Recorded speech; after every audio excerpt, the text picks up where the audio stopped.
అస్సలాము అలైకుం వరహమతుల్లాహి వబర్కాతుహు. దీని యొక్క అర్థం ఏంటంటే, సకల లోకాలకు సృష్టికర్త అయినటువంటి ఆ దైవం యొక్క, అల్లా యొక్క శాంతి శుభాలు దీవెనలు మీ అందరి జీవితాల్లో వర్షించుగాక, మీరందరూ చల్లగా ఉండుగాక అని అర్థం. సోదరులారా, ఖురాన్ గ్రంథంలో 2వ అధ్యాయము 183వ వాక్యంలో సృష్టికర్త అయినటువంటి ఆ దైవం ఇలా సెలవిచ్చాడు. బిస్మిల్లాహిర్ రహమానిర్ రహీం. యా అయ్యుహల్లదీన ఆమను కుతిబ అలైకుముస్ సియాము కమా కుతిబ అలల్లదీన మిన్ కబ్లికుం లఅల్లకుం తత్తఖూన్. దీని యొక్క అర్థం ఏంటంటే, ఓ విశ్వాసుల్లారా, నేను మీపై ఉపవాసాలు ఉండటం విధిగా చేశాను. ఇది మీకే కాదు, మీకంటే ముందు గతించినటువంటి వారిపై కూడా విధిగా చేయడం జరిగింది. లఅల్లకుం తత్తఖూన్. దీని ద్వారా మీలో భయభక్తులు పెంపొందే అవకాశం ఉంది అని చెప్పడం జరిగింది. ప్రియ సోదర సోదరిమల్లారా, మీరు కాస్త ఆలోచించండి. ఉపవాసాన్ని పాటించడం వల్ల మనిషిలో భయభక్తులు ఎలా పెంపొందుతాయన్నది ఇది ఒక ప్రశ్నండి. అదేలానంటే, మీరు కాస్త జ్ఞానంతో ఆలోచించండి.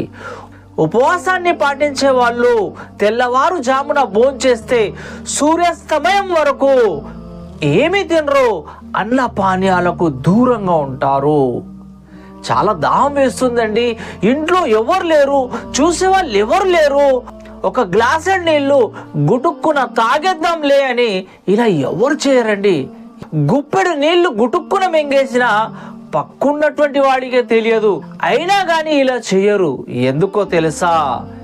నన్నెవరు చూడకున్నా ఆ పైవాడు చూస్తున్నాడు, నేను చేసేదంతా రికార్డ్ అవుతుంది, ఒక రోజున నాకు ప్రశ్నిస్తాడు అనేటటువంటి ఈ భావన, ఈ భయం మనిషిలో వస్తుంది. కాబట్టి ఈ భయమే అతని ఇంట్లో ఉన్నటువంటి ఆహార పదార్థాల నుండి, అన్న పానీయాల నుండి దూరంగా ఉంచుతుందండి.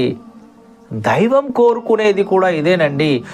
ఓ నా దాసుడా, నువ్వు ఉపవాసంతో ఉన్నప్పుడు ఎలాగైతే సూర్యాస్తమయం వరకు అన్న పానీయాలకు దూరంగా ఉన్నావో, నేను చూస్తున్నాననేటటువంటి భయంతో నీ దగ్గర ధర్మ సమ్మతమైనటువంటి ఆహార పదార్థాలకు, అన్న పానీయాలకు ఎలాగైతే దూరంగా ఉన్నావో, ఖచ్చితంగా అలాగే మిగతా 11 నెలల్లో కూడా నేను చూస్తున్నాను, సమస్తం రికార్డ్ అవుతుంది అనేటటువంటి భయంతో అన్ని రకాల చెడులకు, పాపపు కార్యాలకు, అవినీతి అక్రమాలకు దూరంగా ఉండాలి అని దైవం కోరుకునేది ఇదండి.